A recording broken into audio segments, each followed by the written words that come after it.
Hi, Brian here for PianoLessonsAdvice.com. Yes, today we're going to talk about reading music, and this is at its basic here. The goal today is just for you to be able to look at either a treble, a bass clef, or even a grand staff, and when there are notes written on it, you will know what notes those are. Now, in terms of note values and in terms of the meter, and all that kind of stuff, no, we're not getting there yet. All we're going to deal with today is what are the note names, because I want to really get in more in depth about meter and note names and so on and so forth, because that's where it gets real fun. Okay, and that's where we get into a much deeper understanding and much better classes. Okay, and much more fun because we're more interactive and we're actually doing stuff. But today, I just want to give you this little background because when we start building scales, you will be looking at these sort of blank notes that you'll be seeing on a staff. And you need to have some sort of reference. I need to be able to write things out so that you can understand them. And so I decided to add this lesson. It's squeezed in between chords and scales, or scales and chords, or chords and scales, however you want to look at it. They're going to be sort of in conjunction. Okay, so anyways, let's get into this.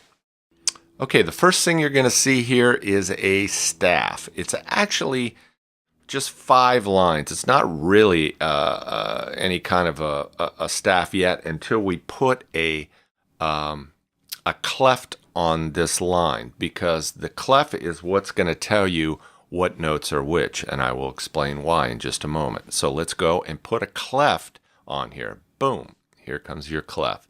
This is a common clef. This is one of the most common clefs. It's called a treble clef.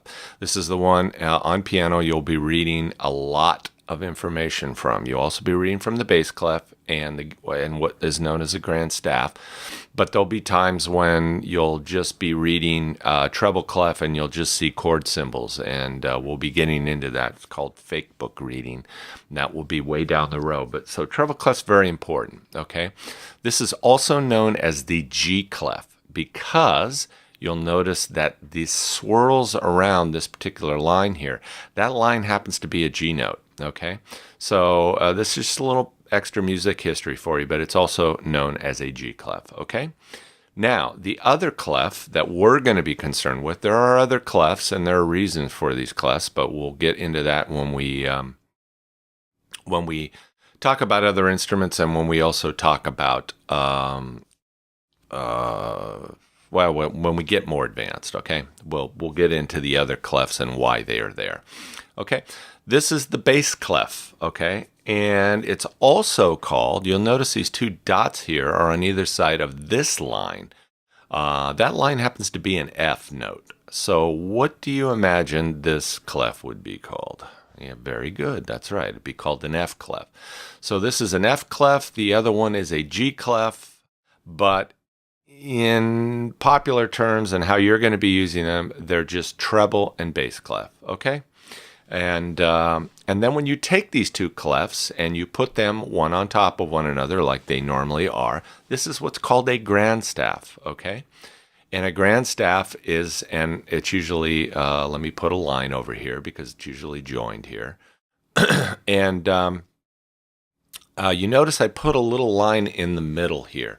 This is normally not here. If you're looking at a blank sheet of manuscript paper, this line won't be there. It's an imaginary deal. Until you put a note there, you don't need to put a line there, so it won't be there. But I wanted to show you that the distance between these 2 clefs is really nothing more than 1 line or 3 notes. And we'll get to that right now, because we're going to start naming some notes. And in fact, that line, if I put a note on that line, let's do that now. Clump. We got a note on that line. That is middle C. How do you find middle C on the keyboard? It's the C in the dead center in the middle of the keyboard. pretty easy to find. We know how to find C. Okay, so if that's C, and we know all the white notes, okay, we know all the names of all the white notes, and we actually know how to spell all the black notes, and we also know how to spell some of the white notes that have multiple names. Okay, so we know how to spell everything. So if that's C, then what would be the note right below it? It would be the note that's just before it on the keyboard. That space there is going to be, well, that would be B. And then the line below that, that would be A. Okay?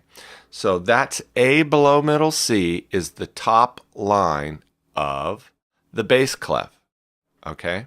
So that's the top line of the bass clef. So now it's really easy to spell going up. So that is A. The space above the bass clef is B. Middle C is in the middle. You have to add a line there to show that that's not in a space. That's why the line's there. Then we're going to D is the space below the bottom line of the G clef, of the treble clef. Sorry, I do like calling it a G clef for some reason. Sorry about that. Then we have the first line, which is E. Remember, it's just the alphabet. And then we have F. It's a space. Then we have G, a line. And now we're back to A. And you'll notice that A now is in a space. And before, down on the F clef, it was a line. And they alternate. When you go from octave to octave, no matter what, if you're going from F to F or G to G or C to C or D to D, whatever, if it's a space one time, an octave above, it will be a line. Always remember that. These are little tricks that good readers keep in mind. And these are the tricks that help you to get things faster. Some people just have a thing for reading. They just get it and they do it very well. I was never great at reading. Even though I did a lot of sessions and I had to read, I never felt my reading. I could not sit down and read a concerto if my life depended. I could read everything and I could sit there and work it out in private, but I could never just read it cold. My brain just was not programmed to do that. And you can still learn to play quite good without doing that. I played many classical pieces and many things. I just had to take my time when I went through and learned them. So anyways, so don't be too concerned if you're not a great reader. Some people go on to be fantastic readers. And let me tell you, it's wonderful if you can be. Okay. And you will be you'll be a great player. But I was a great improviser. You could just put any kind of music in front of me. I could take it and turn it into music very fast. Just a simple melody line, and I could harmonize it and boom, boom, boom, and just go. So there's all sorts of different levels and all sorts of different ways to go, and I'm going to teach them all to you. So whichever one is your strength, you're going to be able to go for. All right, let's move on. So we got A, B, C, D, E, F, G, back to A, and now we're going up. A, B, C, D, E, F, G. And now what are we doing? We're in the stratosphere. All right, let me show you this next graph. This is, you'll see all these extra lines that go above. These are what's known as, this is what is known as, they're known as, I'll get there, ledger lines, okay? And what ledger lines are, they're just the continuation of the staff going up. You notice how they're all divided and because each note is the same. Now, I have all the tails running up, but the note tails could also be running down in this situation. Usually when you're going up that high, they get reversed and go down. It doesn't really matter. But the big deal you'll see is that there's all these ledger lines. Okay, it doesn't make any difference. It's all the same. It's as if all these lines go all the way directly across the page. And ledger lines can go on for quite a ways, and it can be very confusing to read. When we get into more complex stuff, and when you get into reading some more complex music and stuff, often if there's a lot of music above the staff where you're reading a lot of ledger lines, they'll use a technique of putting in 8VA or 8VB. In other words, play it down, play this up an octave or play it down an octave. And once again, we'll get there. but don't worry about that now. But those are what's called ledger lines, okay? And if you're just reading a bass clef, for instance, and it went up, they wouldn't put a treble clef above it. It would if you were just a bass player, you'd be reading ledger lines, which would be just like sort of going up into the treble clef. It's just that there would be no treble clef there. All right. Hopefully that's not too confusing. But anyways, so we've done that. Now, what about C sharp? What about G flat? What about A sharp? Okay. Well, find the note that you want to spell, and then you're going to simply put a sharp or a flat in front of it. It's as simple as that. Okay. Boom, boom. And why this is good is when we start spelling scales, and I actually go through and show you, you're going to see how things are laid out so nice, especially the major scales, minor, so on and so forth. They're laid out very clean. Now, as you get into more complicated scales, it's a little bit, but they're spaced out very nicely, and it's all clean. So that's how you would. So in other words, this note, if I put a flat in front of this note here, what note would that be? Well, first off, you got to figure this is C, so it's a note above C. So A, B, C, D. So that's going to be D, and that's going to be D flat. And then it's going to be E natural because there's nothing there. And here's a natural sign just so that you know. And the reason a natural sign's there is if earlier in a measure, and we haven't got to a measure, but you'll see a line over here, if it was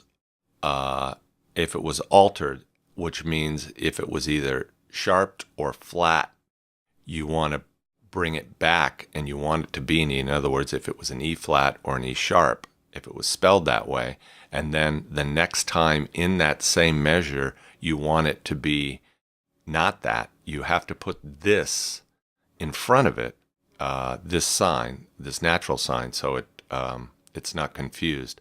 Because otherwise, for the rest of that measure, it will be whatever it was originally written, so that you don't have redundancy all over the pages. That's just to clean things up. So let's keep going. So this is F. Let's make this G flat. Let's make this A sharp. And then we have B, and so on and so forth. Okay. And you can see, so now any note that I play on the keyboard, we should be able to spell. So we know where middle C is. Let's look at the keyboard for a moment. I'm going to go ahead and I'm going to play this note. Okay. What is that note? That note is A. That's A above middle C. So you find middle C and you go up and find A. So C, D, E, F, G, A. Boom. It's A. Okay? Now, I'm going to play this note. Okay? That note is, it could be two different names, correct? First off, we have to find middle C. Then we know that this is a C an octave above. So this is either going to be C sharp or D flat. So how is it written? Well, you either write C, you find C an octave above, bum, bum, bum, bum, bum, bum, bum, bum, there it is there, an octave above C, and you put a sharp sign in front of it, or you go to the next note, D, and you put a flat sign in front of it. Now you notice that they're in different places, but the note, the actual sound of the note is the same. Now, when we start spelling scales and we start putting some chords together, some of this stuff is actually going to start making sense to you. I told you it would. You'll actually see why this is, and it makes a little bit more sense when we start doing that. And we're almost there. A couple more lessons, and you're going to have a firm foundation to build on, and then we can really start having some fun, because that's where the fun starts. That's when we actually start playing and doing some stuff. And like I said, most people just get you in and doing stuff, but you don't really know what you're doing. Now you're going to know what you are doing and what you want to do. Okay? So it's been Brian for PianoLessonsAdvice.com. Hang in there, watch the next video, tell a friend, and support the site.